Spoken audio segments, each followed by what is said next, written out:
Hi అండి, అందరికీ నమస్తే. Welcome back to our channel. ఈరోజు నేను మీతో ఒక మంచి స్వీట్ రెసిపీని షేర్ చేద్దాం అనుకుంటున్నానండి. చాలా అంటే చాలా హెల్త్ బెనిఫిట్స్ ఉన్న స్వీట్ అండి ఇది. చిన్నపిల్లలు ఎప్పుడైనా స్వీట్ కావాలని అడిగినప్పుడు అప్పటికప్పుడు ఇలా చేసి పెట్టండి, చాలా ఇష్టంగా తింటారు. ఇది చేయడం కోసం నేను ఇక్కడ 2 కప్పుల వరకు ఫుల్ మఖనా తీసుకుంటున్నానండి. వీటినే తామర గింజలు అంటారు. ఇవి ఎక్కడైనా మార్కెట్లో దొరుకుతాయి. ఇవి హెల్త్కి చాలా మంచిదండి, చాలా మేలు చేస్తాయి. వీటిలో ఫైబర్ ఎక్కువగా ఉంటుందండి. అలాగే magnesium, potassium, carbohydrates, proteins, calcium, phosphorus, vitamins కూడా చాలా బాగా ఉంటాయండి. వీటిని తినడం వల్ల గుండె ఆరోగ్యానికి చాలా మంచిదండి. అలాగే ఎముకలకు బలాన్ని ఇస్తుంది, శక్తిని ఇస్తుంది, బరువు తగ్గడానికి కూడా చాలా బాగా హెల్ప్ అవుతుంది. ఇవి ఇలా చేత్తో తుంచితే తునిగేంతగా ఫ్రై అవ్వాలండి. నెయ్యి కానీ వెన్నను కానీ వేసుకొని వీటిని ఫ్రై చేసుకొని పక్కన పెట్టుకోండి. అదే కప్పుతో అరకప్పు వరకు అటుకులను తీసుకోండి. అటుకులు కూడా హెల్త్కి చాలా మంచివండి. ఈ అటుకులను కూడా మంచిగా క్రిస్పీగా అయ్యేంత వరకు ఫ్రై చేసుకోవాలి. రెండింటిని నెయ్యితో కానీ నూనెతో కానీ బటర్తో కానీ మంచిగా ఫ్రై చేసుకోండి. మీడియం టు లో ఫ్లేమ్లో పెట్టి వీటిని ఫ్రై చేసుకోవాలి. చూడండి, ఇలా తుంచితే మనకి క్రిస్పీగా తునగాలన్నమాట. ఇలా వచ్చిన తర్వాత వీటిని కూడా బౌల్లోకి తీసుకొని పక్కన పెట్టుకోండి. ఇప్పుడు అదే ప్యాన్లోకి బాదం, జీడిపప్పు వేసి నేను ఇలా ఫ్రై చేస్తున్నానండి. డ్రై రోస్ట్ కానీ గీతో కానీ రోస్ట్ చేసుకోండి. మంచి కలర్ వచ్చేంత వరకు ఫ్రై చేసుకొని వీటిని పక్కన పెట్టుకోండి. వీటి ప్లేస్లో మీరు ఏవి ఇష్టపడితే అవి డ్రై ఫ్రూట్స్ అనేవి వేసుకోవచ్చండి. ఇలా బౌల్లోకి తీసుకొని పక్కన పెట్టుకోండి. ఇప్పుడు వేయించుకున్న మఖానాని అలాగే అటుకులని ఇలా పౌడర్ లాగా గ్రైండ్ చేసుకోవాలి.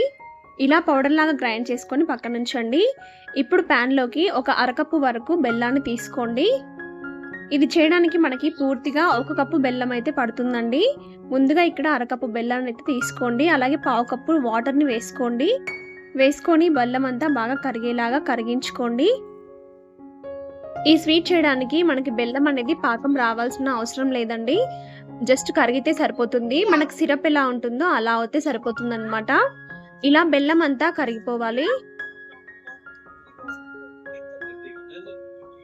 ఇలా బెల్లం మొత్తం కరిగిపోయాక ఇందులోకి 1 టీ స్పూన్ వరకు యాలకుల పొడి వేసుకోండి. ఈ స్వీట్లో యాలకుల పొడి ఫ్లేవర్ అనేది చాలా బాగుంటుందండి. ఇలా వేసుకున్న తర్వాత ఇందులోకి మనం ముందుగా మిక్సీ పట్టి పెట్టుకున్న మఖానా పౌడర్ని వేసుకోవాలి. మఖానా పౌడర్ వేసుకొని వెంటనే అంతా బాగా కలుపుకోండి. స్టవ్ని లో ఫ్లేమ్లో పెట్టుకొని బెల్లం సిరప్లోకి ఈ పౌడర్ అంతా బాగా కలిసేలాగా కలుపుకోండి. ఇక్కడ మీరు గుర్తుంచుకోవాల్సిన విషయం ఏంటంటే బెల్లం సిరప్లో మఖానా పౌడర్ కలవగానే ముద్దలాగా తయారవుతుందండి. ఇలా ముద్దలాగా అయిందని మనం మళ్ళీ మిక్సీకి వేసుకోవాలి, లేదంటే స్మూత్గా రాదనమాట.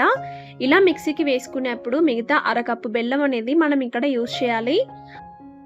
అరకప్పు బెల్లంలో వాటర్ వేసుకొని ఇలా సిరప్ లాగా చేసుకొని ఇందులో వేసుకొని మిక్సీ పట్టుకోవాలండి. ఇలా మిక్సీకి వేసుకుంటే ఇది స్మూత్ పేస్ట్ లాగా అవుతుంది. చూడండి, ఇలా అవుతుంది, లేదంటే ముద్దగా అలానే ఉండిపోతుంది. ఇప్పుడు ప్యాన్లోకి నెయ్యి తీసుకోండి. ఈ నెయ్యిలోకి మనం గ్రైండ్ చేసుకున్న ఈ స్వీట్ అంతటిని వేసుకొని బాగా కలుపుకోవాలండి. ఈ స్వీట్ అనేది నెయ్యిలో బాగా ఉడకాలండి. ఎందుకంటే ఇది ఒక్కసారి తిని చూడండి, బంకలాగా నోటికి అతుక్కపోతుందన్నమాట. అలా అతుక్కపోయేది మొత్తం పోయి మఖానా అనేది మనకి బాగా వేగాలన్నమాట. ఈ నెయ్యిలో బాగా వేగితేనే మనకి టేస్ట్ అనేది వస్తుందండి స్వీట్, లేదంటే అంతగా బాగోదు. ఇలా మధ్య మధ్యలో నెయ్యిని వేసుకుంటూ అటు ఇటు బాగా కలుపుతూ మర్దనాలాగా చేస్తూ ఈ స్వీట్ని బాగా ఉడికించుకోవాలి. లో టు మీడియం ఫ్లేమ్లో ఈ స్వీట్ని బాగా ఉడికించండి. ఇలా ఉడికించడం వల్ల మనకి మంచి ఫ్లేవర్తో స్వీట్ అనేది రెడీ అయిపోతుంది. చూడండి, ఇలా కిందికి పైకి అనుకుంటూ స్వీట్ని బాగా ఉడికించుకోవాలండి. నెయ్యిలో మనకి ఎంత బాగా వేగితే ఈ స్వీట్ టేస్ట్ అనేది అంత బాగా వస్తుందండి. ఇలా స్వీట్ అంతటిని బాగా ఉడికించుకోవాలి. మధ్య మధ్యలో నెయ్యి వేస్తూ బాగా ఉడికించుకోండి. ఇలా ఉడికించడం వల్ల మనకి స్వీట్ అనేది గొప్ప రుచితోటి వస్తుందండి. ఇది ఉడకకపోతే పచ్చిగా అలానే ఉంటుందండి, అంత బాగోదు. ఫూల్ మఖానా ఇష్టపడని వారికి ఇలా స్వీట్ చేసి పెట్టారంటే ఎంతో ఇష్టంగా తింటారండి. పిల్లలకైతే ఇది పెట్టారంటే వీటిలో ఉన్న పోషకాలన్నీ వాళ్ళకి అందుతాయండి. ఎందుకంటే పిల్లలు మఖానాని ఎక్కువగా ఇష్టపడరు. అది డైరెక్ట్గా తినాలంటే చప్పగా ఉంటుందండి, ఎలాంటి టేస్ట్ ఉండదు. సో ఇలా స్వీట్ లాగా చేసి పెట్టండి. ఇలా ఉడికిన తర్వాత ఇందులోకి లాస్ట్గా మనం వేయించి పెట్టుకున్న డ్రై ఫ్రూట్స్ని యాడ్ చేసుకొని అంతా బాగా కలిసేలాగా కలుపుకొని మరో 5 మినిట్స్ వరకు ఉడికించుకోండి. మొత్తం ఉడికిన తర్వాత ఒక ప్లేట్లోకి తీసుకొని చల్లారబెట్టుకోవాలి. ఇలా అంతా స్ప్రెడ్ చేసుకొని చల్లారబెట్టుకోండి. చాలా అంటే చాలా టేస్టీగా ఉంటుందండి ఈ స్వీట్. పిల్లలకి ఇలా చేసి పెట్టండి. హెల్త్తో పాటు వాళ్ళకి హ్యాపీనెస్ కూడా వస్తుంది. ఈ స్వీట్ అనేది కొంచెం గోరువెచ్చగా ఉన్నప్పుడు పీసెస్ లాగా కట్ చేసుకోండి. అంతే, ఎంతో టేస్టీ మఖానా స్వీట్ రెడీ. చాలా అంటే చాలా టేస్టీగా ఉంటుందండి అండ్ హెల్త్కి కూడా చాలా మంచిది. ఇందులో ఎన్ని హెల్త్ బెనిఫిట్స్ ఉన్నాయో మీరే విన్నారు కదా, మరి తప్పక ట్రై చేయండి.